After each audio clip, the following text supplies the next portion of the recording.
Maybe that's on Facebook.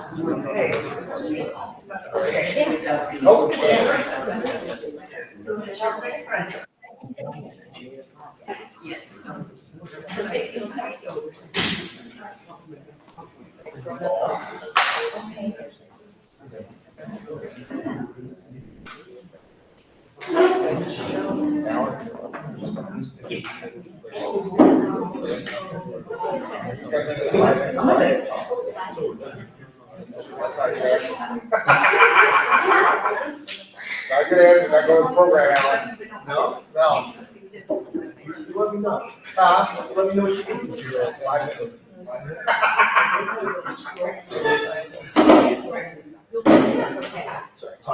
Just give me feedback once we get going. Yeah. And then that's, I feel like.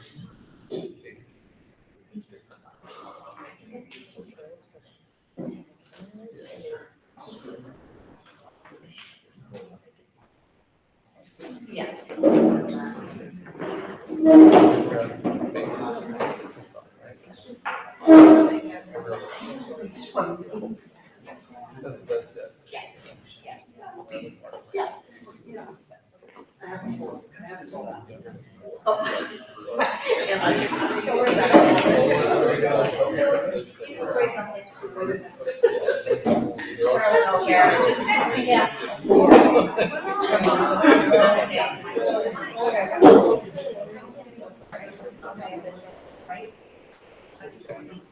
What direction?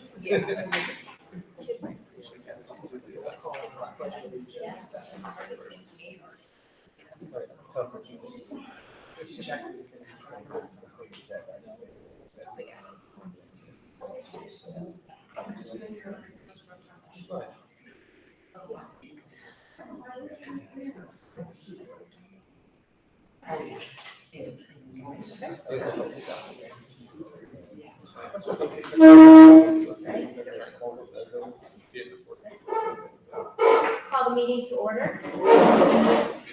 Start with the pledge of allegiance.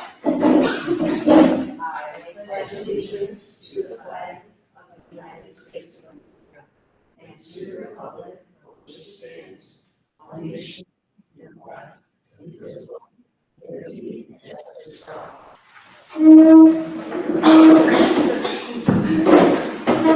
Let the record show that we have 4 out of 5 board members tonight. Mr. Riverty had a family engagement.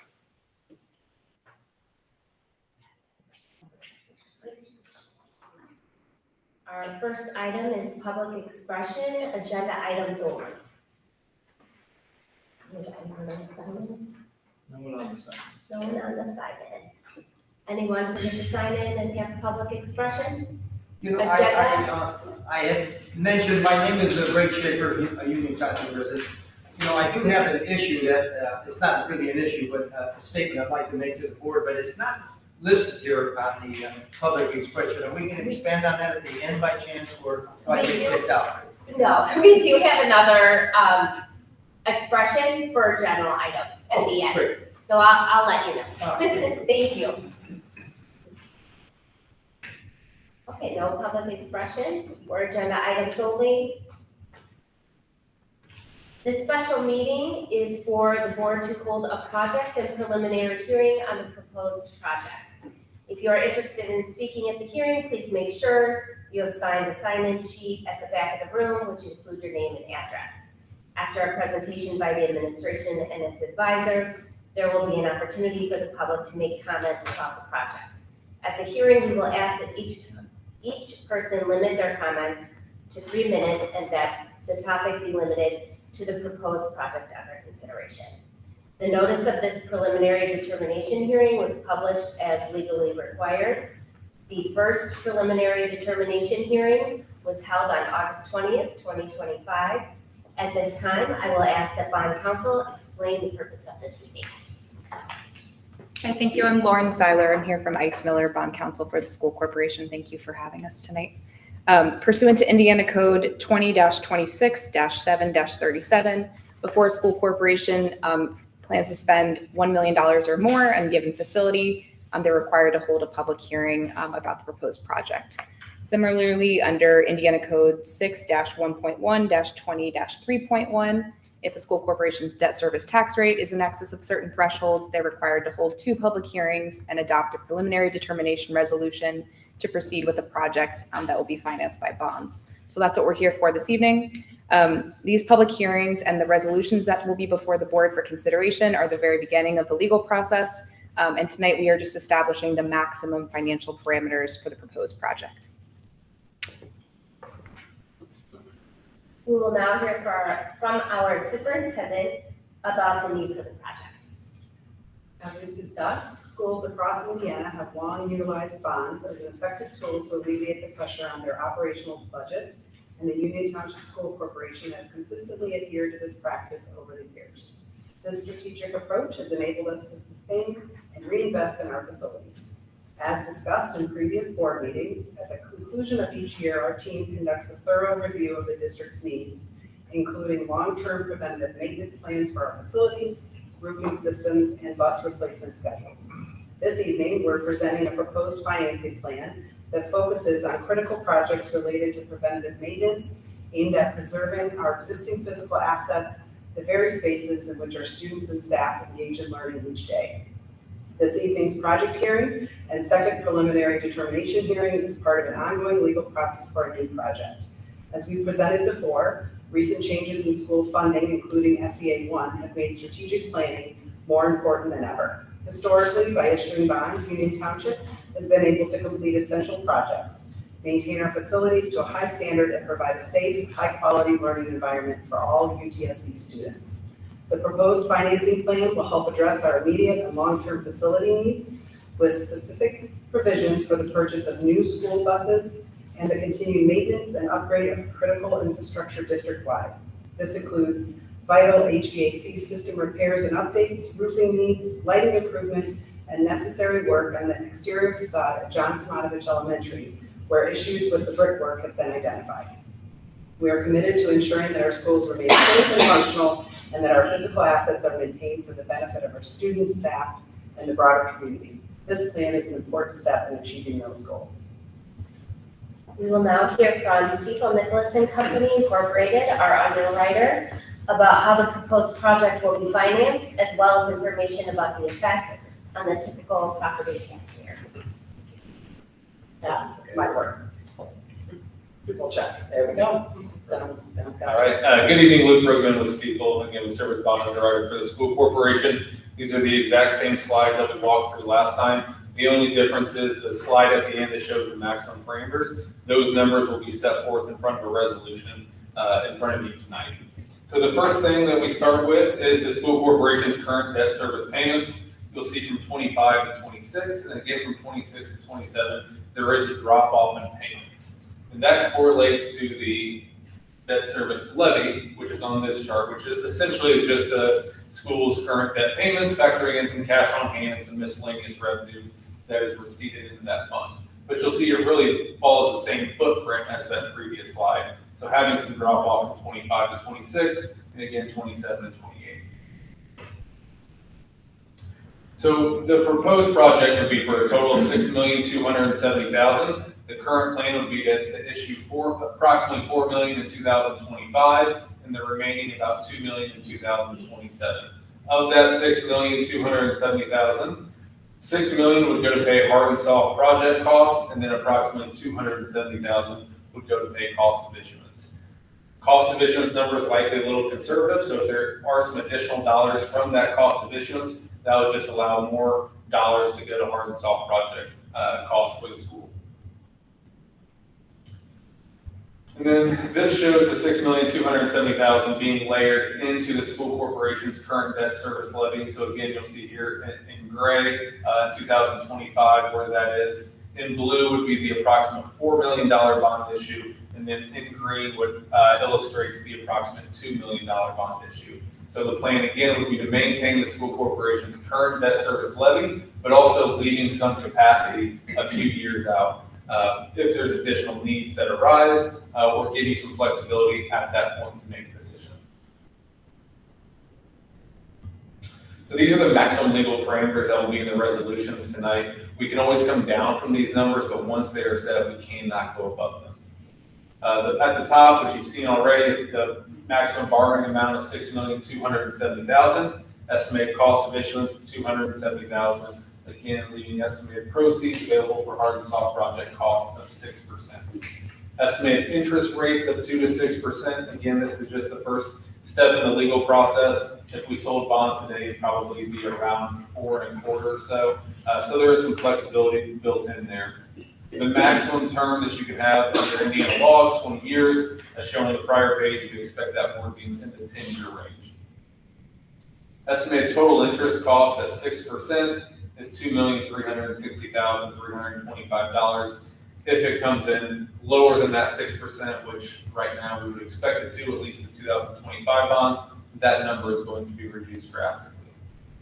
The maximum annual payments that you can make in any given year for this bond issue is $1,250,000. That's certainly not what we would expect for every year, but it does give you the ability to make that in 1 year if needed, or any given year. If you simply divide that number by the school's net assessed value, you get a maximum tax rate impact of just over 12 cents. Once you factor in the debt falling off, that's where we get to what we showed in the previous slide, and that is the tax increase over the 25 debt service levy, and that is 0. There's a couple other ratios that will be in the resolutions tonight. So just to quickly go over those, the first one is the school's max payments as a percentage of your net assessed value. The second one is the direct and overlapping debt as a percentage of your net assessed value. And that is really just all of the municipal entities' property tax debt combined. So your county, city, town, library, everyone's direct debt or property tax back debt as a percentage of your net assessed value. So this will all be in the resolutions tonight. That's all that I have. I'm happy to answer any questions that the board or administration have. Thank you. We will now open the public hearing. Remember, if you'd like to speak about this agenda item, please sign in on the sheet which is located at the welcome desk. If you'd like to speak or sign in about this agenda item. Okay.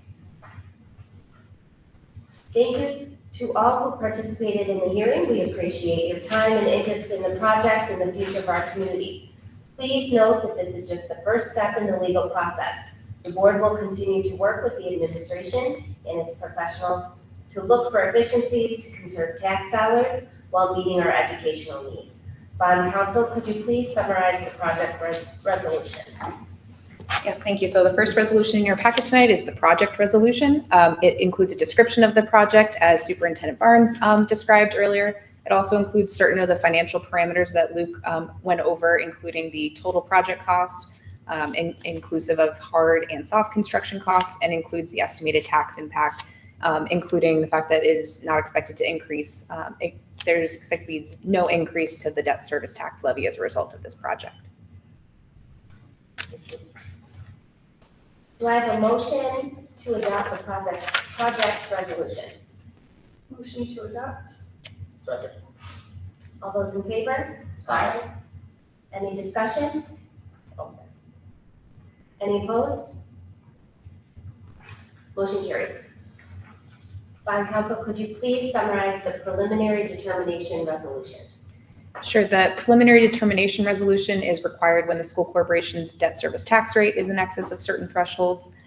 So before you in that resolution are all of the maximum financial parameters that Luke described during his presentation. Do I have a motion and second to adopt the preliminary determination resolution? Second. Any discussion? All those in favor? Aye. Motion carries. Bond counsel, could you please summarize the reimbursement resolution?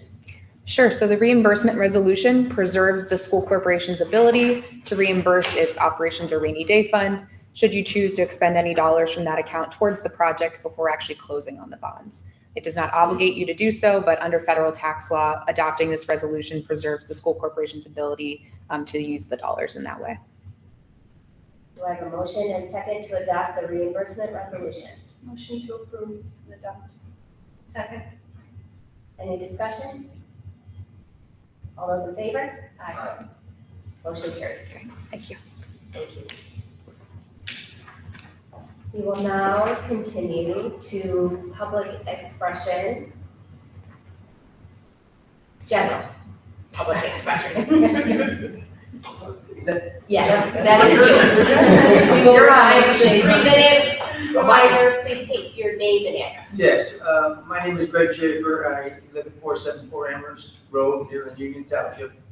And I've been a resident of Shorewood for 40 years, so I know the area pretty well. My kids went through Wheeler and did a really good job with them. And, you know, I sat in those same seats that you sat in about 27 years ago when we put that big addition on the school. That was the swimming pool and the cafeteria, auditorium, if you will, and field house, along with the science lab. So we know the tough job you've got there. And I want to tell you, it was well done. I'm really, really satisfied with what I see out there.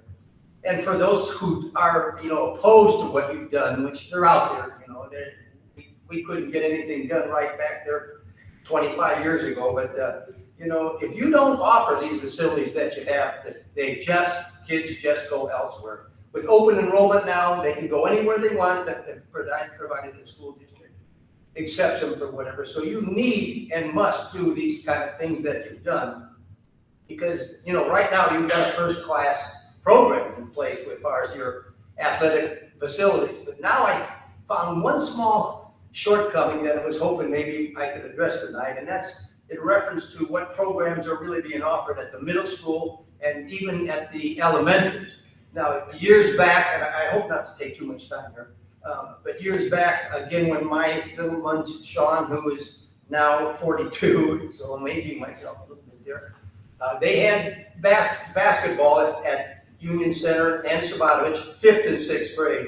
And then, of course, then what they have, the school district decided to do a middle school, which I agree completely with, great idea, keep 6th, 7th, and 8th all together for whatever. But then I think the programs really fell off in a big hurry. There's no basketball there, as I know right now.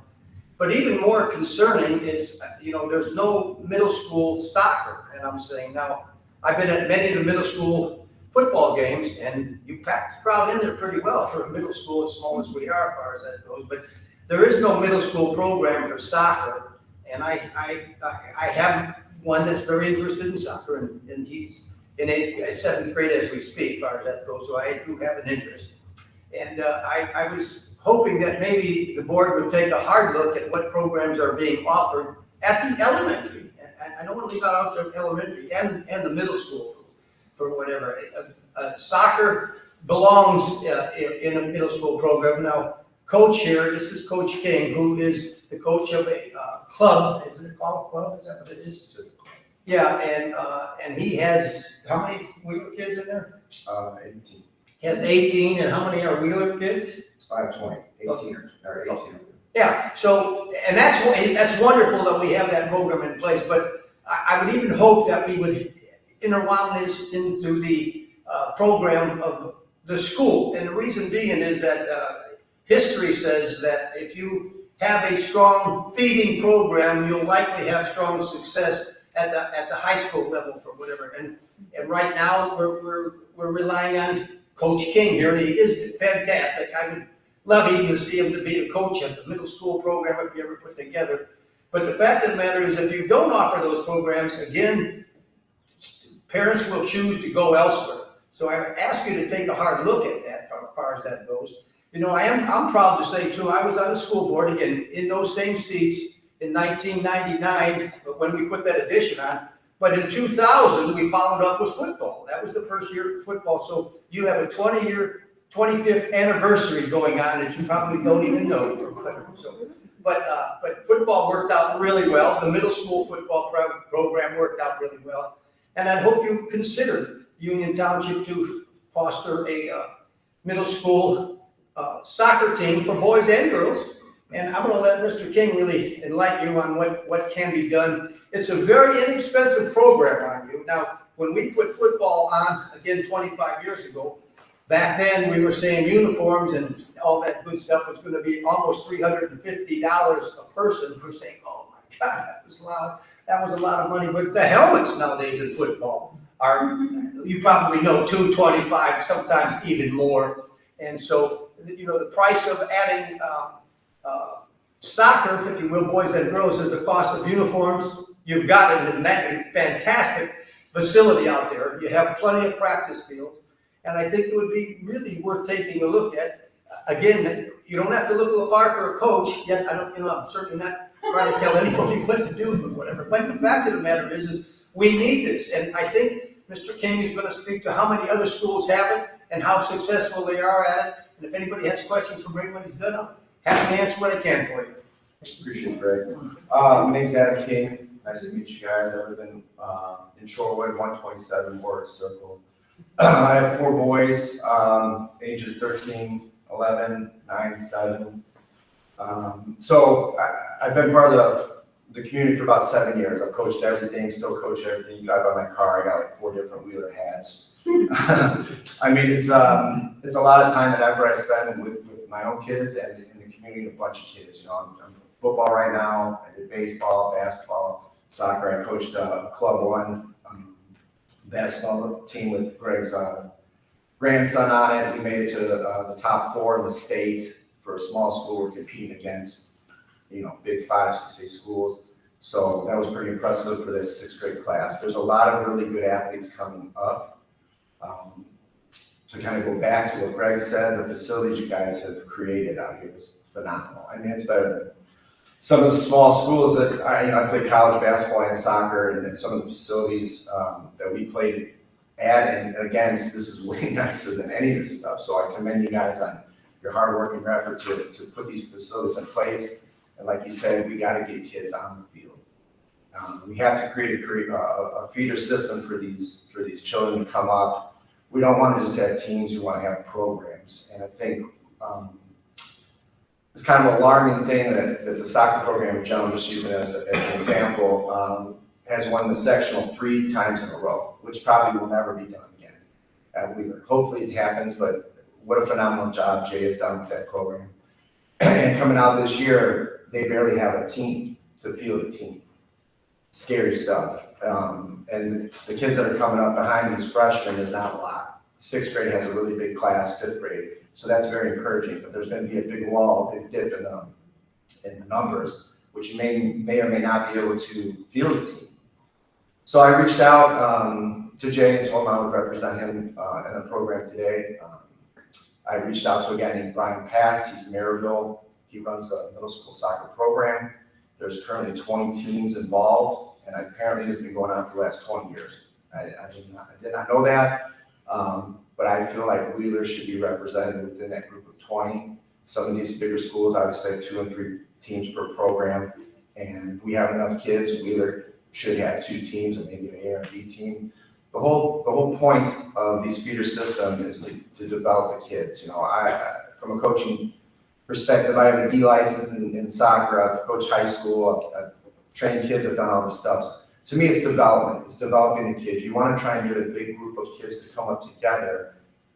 So you have some of these fringe kids. I could grab a baseball kid and a basketball kid so they can play football and basketball and baseball. You want these kids to play everything here and give them opportunity. I think right now is a very pivotal moment in Wheeler as a community with the facilities that we've created out here and the teams that we have. We need to create programs, feeder systems for these high schools, so these coaches who are doing a phenomenal job are easy to just grab these kids and transition them right from middle school to high school. I think kind of to go off the soccer, I think middle school baseball would be a good idea too.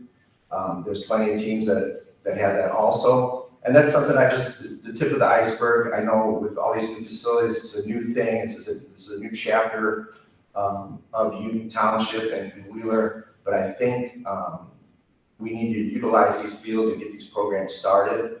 I would be happy to do a lot of the legwork to help facilitate. You know, Mr. Brown, I don't want to put a lot on your plate. I know you got your hands full and stuff, but I think the community and some of these dads and coaches would be up to trying to fill some of these roles and take some pressure off the AD and these other coaches in middle school to create these programs. To me, like you said, we lose kids from this own community for sure. There's so many kids that live within the community that don't even go here.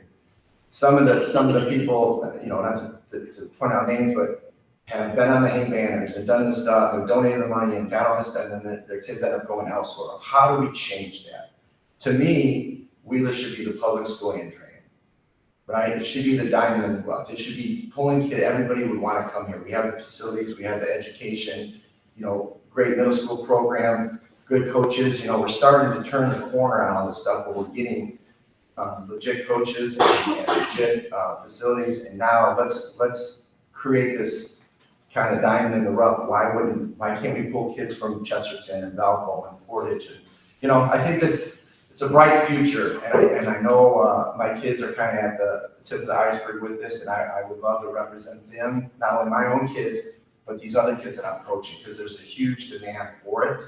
And I think we have a lot of people that are doing a phenomenal job outside of the school. I know you guys are doing a phenomenal job inside the school. I think this is a really turning point for this community in general. So appreciate your time. You know, thank you for listening. So Thank you. Board expression? When is middle school soccer played? Spring? So so middle school, I guess middle school baseball is going on right now. I don't know if that started in summer. The middle school soccer, I talked to them, it's a 6-week program. The cost is minimal. It starts after spring break and ends before Memorial Day. Now those 6 weeks, you're guaranteed like 6 games. I'm sure we could add games if we needed to. I didn't really get into the transportation part, if the buses are needed or anything like that, or if you have to sign waivers and parents bring the kids, sign them out, parents bring them home. That would definitely cut costs tremendously. It's $60 per team. That's $10 the coach has to provide for each game. The other coach provides $10. They're high school referees. So the cost is very, very minimal. I think the scheduling would just be, you know, the part that would have to come with the athletic director, but I think the cost is very minimal. I think the advancement in the development of the kids, if a 6th grader comes in and they have 6 games per season, that's 18. If you hustle up and say, well, hey, we'll scrimmage you guys on Saturday, you could double that up. You could get, you know, 30, 40 games in the next 3 years from 6th, 7th, and 8th, where all these kids are playing together. Now they come into freshmen and you have all this experience. We're trying to pull kids away from the club. You know, I'm kind of one of those guys, I don't want to follow the herd. I don't want to be part of the herd. I want to bring kids away from that and create our own, you know, program here. You know, so I think the cost would be very minimal from our end as a school. And, you know, I don't know pay-wise, coaching or anything like that, or if you want to develop where the high school kids coach the middle school kids, so there's a connection there. I don't know. It's kind of a new thing, so we could try to do it any way you guys want to do it. But I think for the future of these programs, it would help out tremendously. And what is the cost of like the club program? Is it per family or is it? Right now, like with Wheeler, yeah, I think it's probably like $150 per kid. Per kid, so 150. Yeah, something like that. But that costs, you know, the uniforms and stuff like that, and you know. I'm just trying to get a comparable. Yeah, this is way cheap. I mean, Right. the thing about it, if you really want to go really nice uniforms, you can get really nice uniforms. You can get t-shirt and shorts, you can do that too at the cost. To me, it's just development. We don't, you know, it's about getting the kids together, playing together, and having, you know, reps. You get a lot of games under your belt. So appreciate it. Thank you. Thank you for coming and thank you for the comments. I can hear the passion. One thing that we want to make sure that we do in our responsibility is to make sure we're constantly looking at our K through 12 experience of our kids and looking to improve. And we are always open to meeting with parents, meeting with the community, understanding needs, and trying to meet those needs. That's our responsibility, absolutely. So I'd encourage you to reach out to our athletic director at the high school, the middle school principal. You could reach out to me, and then we can partner with you and see what we can come up with. Yeah, sure. I appreciate your time. Thank you. And thank you for your time and your dedication to our school for so many years. Very much It's got a long time. appreciated. I got a lot more years. Thank you. Do I have a motion to adjourn? Motion to adjourn? Second. Meeting adjourned. Thank you.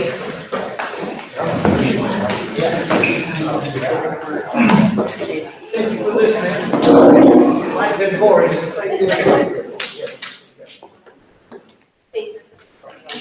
You know, you